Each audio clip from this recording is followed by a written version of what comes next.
आज हम लोग एक नया चैप्टर पढ़ेंगे जिसका नाम एसिड बेस एंड सॉल्ट है। इस चैप्टर को पढ़ने में तुम्हें तभी मजा आएगा जब तुमने पिछला चैप्टर अच्छे से पढ़ा होगा। इस वीडियो में हम एसिड के टाइप्स के बारे में पढ़ेंगे। हम सभी जानते हैं हमारे आसपास अनेक तरह के मटेरियल्स हैं।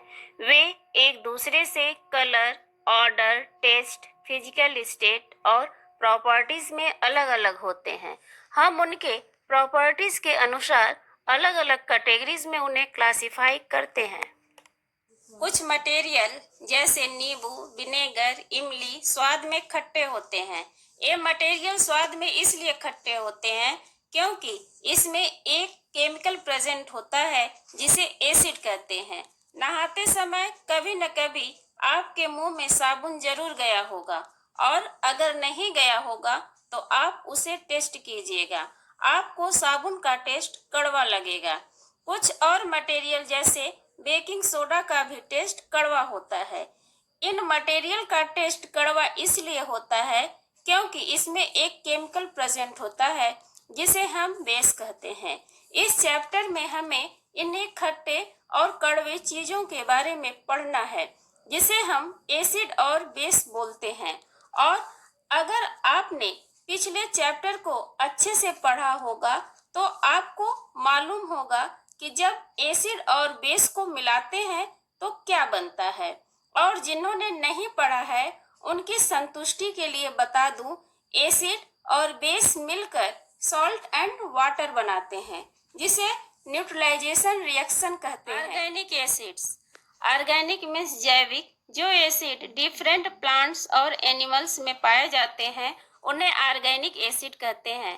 कई फलों और सब्जियों में ऑर्गेनिक एसिड पाए जाते हैं। फॉर एग्जाम्पल, अमरूद में ऑक्सैलिक एसिड होता है, ऑरेंज, लेमन एंड आंवला में साइट्रिक एसिड पाया जाता है। अंगूर, इमली और चुकंदर में टार्टरिक एसिड होता है। खट्टे दूध में लैक्टिक एसिड होता है। विनेगर में एसिटिक एसिड पाया जाता है।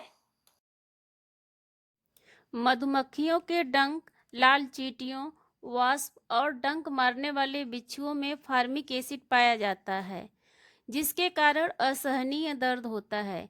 इसलिए जब कभी भी हमें चींटी या बी काटे तो हमें अफेक्टेड एरिया पर बेस लगाना चाहिए।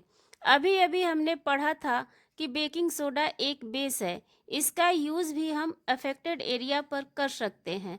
फार्मिक एसिड और बेकिंग सोडा आपस में रिएक्ट करके सॉल्ट और वाटर बनाते हैं। इसलिए अफेक्टेड एरिया पर बेकिंग सोडा लगाने पर हमें दर्द से राहत मिलता है। Acid like hydrochloric acid, phosphoric acid, nitric acid means सभी मिनरल एसिड स्ट्रॉन्ग एसिड होते हैं और सभी ऑर्गेनिक एसिड जैसे carbonic acid, formic acid, citric acid, acetic acid weak acid होते हैं। हायर क्लासेस में हम इसके बारे में डिटेल्स में पढ़ेंगे। डाइल्यूट एसिड, जो एसिड फैक्ट्रीज में बनाई जाती है वह बहुत कॉन्सेंट्रेटेड होती है। कॉन्सेंट्रेटेड मीन्स उसमें वाटर बहुत कम मात्रा में होता है।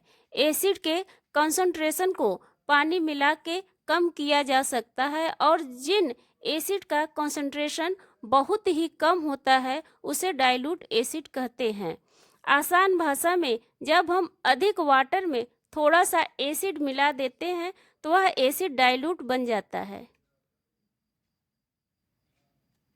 डू यू नो, आप तो जानते ही होंगे, फैक्ट्रीज, पावर हाउसेस एंड गाड़ियों से निकलने वाले धुएं इन्वायरमेंट को नुकसान पहुंचाते हैं। चलिए जानते हैं कि ये आखिर कैसे नुकसान पहुंचाते हैं। Carbon dioxide, nitrogen dioxide, sulphur dioxide ये सभी गैसेस जब रेन वाटर से मिक्स होते हैं तब कार्बन डाइऑक्साइड कार्बोनिक एसिड बना लेता है, नाइट्रोजन डाइऑक्साइड नाइट्रिक एसिड बना लेता है और सल्फर डाइऑक्साइड सल्फ्यूरिक एसिड बना लेता है जिसके कारण रेन वाटर एसिडिक हो जाता है। और जब यह एसिड रेन मार्बल्स जो कि कैल्शियम कार्बोनेट से बने होते हैं उन पर गिरता है और तब यह एसिड कैल्शियम कार्बोनेट के साथ रिएक्ट करके कार्बन डाइऑक्साइड और कैल्शियम ऑक्साइड बना लेता है, जिसके कारण मार्बल्स पीले कलर के हो जाते हैं।